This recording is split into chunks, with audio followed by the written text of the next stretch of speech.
I'm sure in other classes you've learned about the metric system, but we're going to review it here because it's important. It's the system of measurement that we use in science because it's universally used all over the world. It's also better than our system because it's very simple. It's a base 10 system. So every different size of something is just off by a power of 10.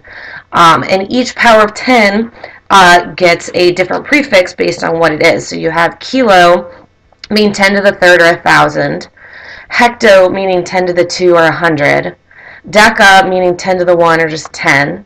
The base unit, which is 1. And depending on what you're measuring, there's a different base unit, and I'll talk about those in a second. And then deci is 10 to the negative 1 or 0.1. Centi is 10 to the negative 2 or 0.01 and or 1/100th, and then milli is 10 to the negative 3 or 1/1000th. So if we're going to make a conversion, we kind of memorize this phrase. Some of you may have learned it before, but it's King Henry died, unfortunately, drinking chocolate milk, and that helps us to remember these prefixes. And so if we were going to convert from one unit to another, if we were to go down the ladder, then we move the decimal place to the right, and if you go up the ladder, then you move the decimal place to the left, however many spaces you go, however many jumps that you make based on the conversion. I'll do a couple examples here in a second. Now, in chemistry, it's important for us to also know a little bit further outside this range. We do measure smaller things than within the milli. There's micro and nano, which I'll talk about here in a sec. But just so you know, beyond that sort of range, only values that are in like multiples of 3 for the exponent are given names or have specific prefixes. So remember that milli was 10 to the negative third. So we then have 10 to the negative sixth, and that is micro or 0.000001. Okay, and then smaller than that, we go again by another multiple of 3 for the exponent, so 10 to the negative 9, and this we use the prefix nano. Now, when we measure, we use a different base unit based on what we're measuring. So if we're measuring length, then the base unit is in meters, and we write that with a little letter M.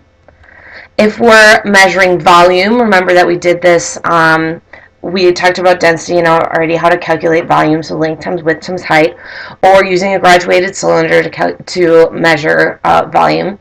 This base unit is liters, which is written with a capital letter L. We also have mass, and this is measured in grams, or a little g.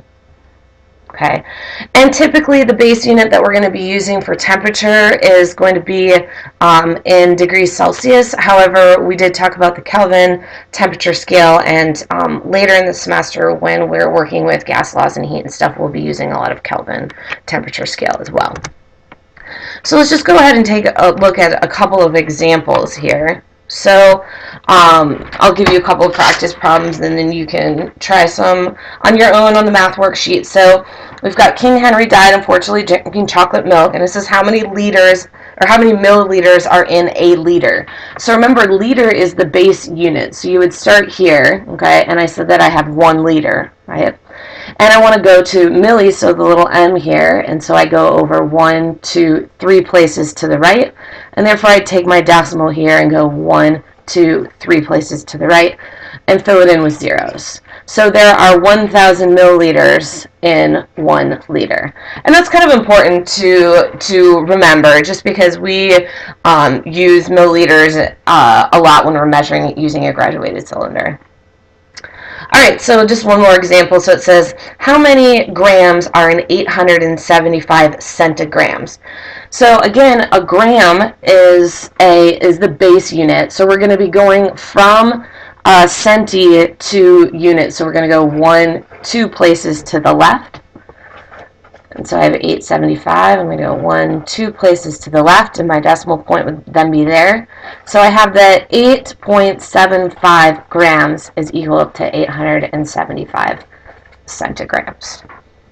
Okay, so that should be a review. One other thing that I just want to point out is, so if I say that I have 875 centigrams, so like 875 centigrams, remember that centigram, the centi prefix, meant 0.01, but it also meant 10 to the negative 2.